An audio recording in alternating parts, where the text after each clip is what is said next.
In the studio, he's coming to Goodnight's. He's already been at Goodnight's, but he'll be here tonight and tomorrow night for 2 shows. SteveO. Yeah, dude. How are you, buddy? I'm pretty good, man. I'm out of jail. Well, we're going to get into that here in a second. Jackass fame for SteveO. He's had quite the career. You've packed a lot. How old are you now, may I ask? 41, man. You have packed a lot of living into those 41 years. You bet I have. Especially the last 15 or 20, you've packed a lot in. But so it seems like you've been around. My point is, it seems like you've been around longer than you have. But you kind of hit it with Jackass, I guess, didn't you? And that propelled you. Well, yeah, that would be what I guess made me mainstream, if that's the household name, I guess. Yeah, I guess. Yeah, it's kind of weird to even say that, but I'd say my career really started with Ringling Brothers and Barnum and Bailey Clown College. Is that right? Now, how did you finish in the class here? Well, like with honors? I got a diploma, but I wouldn't say I got honors. Like Clown College, I had gone to the University of Miami out of high school. Yeah, and I just couldn't go to class. I just couldn't do it. And so you're given that much freedom, and you're like, I can't show up on time. Yeah. Right. I hadn't even really done that well in high school, but I just showed up at the University of Miami, and within 2 weeks of class starting, I was on final disciplinary probation, which is pretty impressive. And I wasn't destined to last there, and the only thing that I'd been really passionate about was making videos, riding skateboards, and sort of doing crazy stuff. And this is before it was easy to go just post it on with your phone. Oh, right. And yeah, I mean, right. Yeah. When I was, I guess, doing my thing, it was about plugging 2 VCRs together. Right. And and whatever, anywhere, you couldn't post it. You had to go to the post office. but yeah, I dropped out of the University of Miami, and I was really struggling.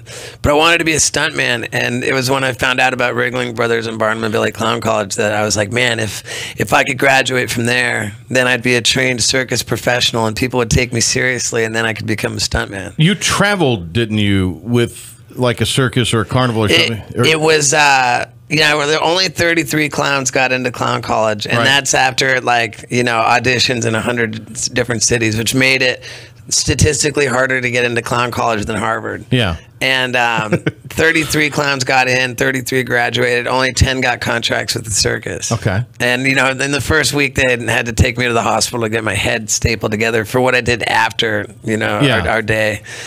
And this had nothing to do with the show. Oh, nothing at all. I got drunk every night, I was more likely to make kids cry than anything, so that didn't work out for me. But I did work on Royal Caribbean Cruise Lines as a clown, and then I worked in another circus called the Hannaford Family Circus. And at that point, Jackass discovers you at that point, or do you? How do you get? Because it was the guys that were doing. It was pretty. Bam, and the guys doing. I forget the name of the group up in Pennsylvania, CKY in Philadelphia. Right. It was all kind of simultaneous. The guys who started Jackass worked for a skateboarding magazine in California, and after I applied for Clown College, that was when I met them, and I like burned skin off half my face doing a stunt for Big Brother magazine. Yeah, and I was still at that point where I was peeling my face off of my pillow every morning from all the discharge coming out of it. When I got that call that I was into Clown College, and I didn't even know if I'd be able to put on the makeup. So my first issue with me in it in Big Brother came out when I was in Clown College, and even when I was in the circus, I was filming and sending stuff in, so it was all kind of simultaneous going on, and and then I was working the circus when they came out to film the first season, and I had told the circus workers not to throw away any elephant poo. I kept bringing in like the biggest Tupperware tub storage containers. They just keep filling them up, with elephant poo. And then I took all the elephant poo and made a big pile of it in the kiddie pool. And that was one of my first things, was poo diving. Oh, God. I remember this. SteveO with us. Goodnight's tonight and tomorrow night. There's a lot of things to talk about here. One thing with Jackass, I didn't necessarily start there, but we're going that direction. We started there. So it sort of came about, the show hit, though, at the age where you could more easily put the videos online. So you wind up. Yeah, I still don't think you really could. But you start to get imitators, I guess, when it becomes maybe. Well, right. Yeah. I mean, it was still kind of a VHS thing at that time. It came out in October of 2000. Yeah, 15 years ago. Okay. Yeah, you're right. Yeah, you couldn't really put stuff online. I mean, that was kind of starting to come out, but like normal people couldn't upload. Yeah. Yeah, the imitator thing. I mean, I guess like it was certainly enough to make people nervous because MTV had not seen like a profit margin in that kind of programming before. I think we came out even before the Osbournes. We got the highest ratings in the history of MTV. Yeah, and it was such a cheap show to make too. But yeah, like kids started showing up in hospitals. How long would you guys work on a stunt? I mean, when you're out filming a stunt, how long, in the beginning especially, how long? In the early days, it was quick, man. Yeah. I mean, yeah, we were run and gun, you know? Yeah, it's amazing how over the course of the time, everything slowed down. And by the end of it, it's like, all day to get like one shot. Yeah. But yeah, no, we got a lot of footage in a short time, and so when the kids started showing up, like burned and whatever, like there were a lot of copycat incidents that wound up being high profile, and MTV got very nervous about the liability around that. Yeah. So what happened was they came down on us really hard, saying like, "Oh, well, now you can't do this, now you can't do that." Oh, okay. They really tried to water down. So the disclaimer wasn't enough. You had to like. Well, the disclaimer never did anything, and there were never really. There was one lawsuit, and that was from the LAPD, and they settled it for like $5,000. They're really, it was more just like nervousness about what might happen, right? And when they started to like force us to water down the show, because they were afraid of that, Knoxville just plain quit. He said, "I'm not going to do a watered down version." But that's where the movies come from, right? Yeah, that's exactly right. Because and it was too profitable for them to give up on it. But Knoxville wouldn't continue if we couldn't do exactly what the hell we wanted to do. And so then they determined that if it had an R rating, that would sort of protect them from that liability. And so we got a movie deal out of that. The other night, we got back from something, and I was just flipping through, couldn't go to bed right away, and I saw where Jackass 2 was on. I thought, I'm going to record this. And I think that was the masterpiece. Yeah, so I record it, and I wind up not going to bed. I ended up staying up till like 3:30 in the morning watching it. And it just takes me back. You're nuts. I mean, that was the. It's great. It's fantastic. It's like the third movie wasn't like bad, but the star of that third movie was really that slow motion camera. Mm-hmm. Without that slow motion camera, I think that the third movie might have been a little tired. Yeah. Will you do more? Do you guys think you can do more? I can do plenty. I mean, if you look at just the stuff that I've been doing for YouTube, even I've been. Like on a rampage, and at this point, like honestly, the more time that goes by, the less convinced I am that there would ever be another Jackass movie. And so I've sort of begun working with my agents on developing my own movie, which I'm pretty thrilled about. That'd be great. It would be sort of in the vein of the handful of movies that we've seen which incorporated stunts and hidden camera pranks. CKY was more stunt. It had stunts, but it was more pranks than stunts. Right, but I'm talking about like the like hidden camera footage with a narrative. Yeah, like a Bad Grandpa or a Borat. Right. What I'm getting at is you bring the stunt side into this, do you not? It seemed like with that big time. Big time. Yeah, I mean, like the Bad Grandpa, I thought they did such a great job on. I think it was a little light on the real stunts. Yeah. He went through the window, and he did some stuff, but I would want mine to be a little more physical than that. SteveO is here. He'll be at Goodnight tonight for 2 shows, and tomorrow night for 2 shows. We'll talk about your stand-up, because I'm actually interested to hear about that. I'm so stoked about the stand-up. I got to deal with Showtime to do my first comedy special. Excellent. Yeah. A week ago, though, you're in Los Angeles, like climbing up a building. Like 10 days. It was climbed up a crane. Okay, yeah. And this was protest over SeaWorld, right? I mean, it was, yeah. That I decided to inflate a killer whale at the top of a crane. Yeah. And the LAPD arrested you, right? Well, yeah. It got out of hand, man. It really it got out of hand. Like, with hindsight, I wish I would have had some way or some plan for escape.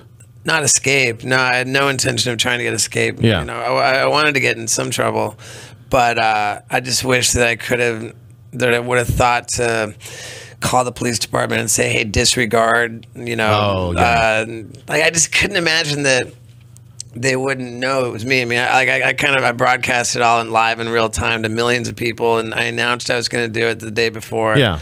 I just figured that they would be like, oh, there's SteveO.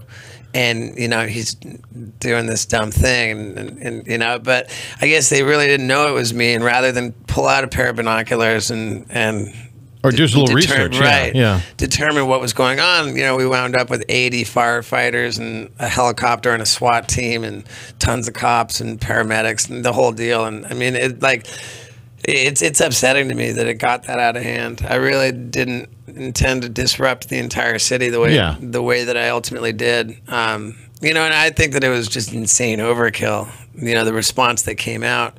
But yeah, no, I wish that I wish it didn't happen like that, because But yeah, so they arrested me, and I was in jail for 12 hours. Now, did they release you? They kind of just released you, didn't they? Well, no, I had to be bonded out. Oh, you did? Okay. Yeah. All right. I had $5,000 bail. And so I don't know, I got out, and I would have got out sooner, but they didn't book me for a while because they were trying to figure out what to actually charge me with. Right. Yeah, what do they charge you with? It was trespassing. Oh.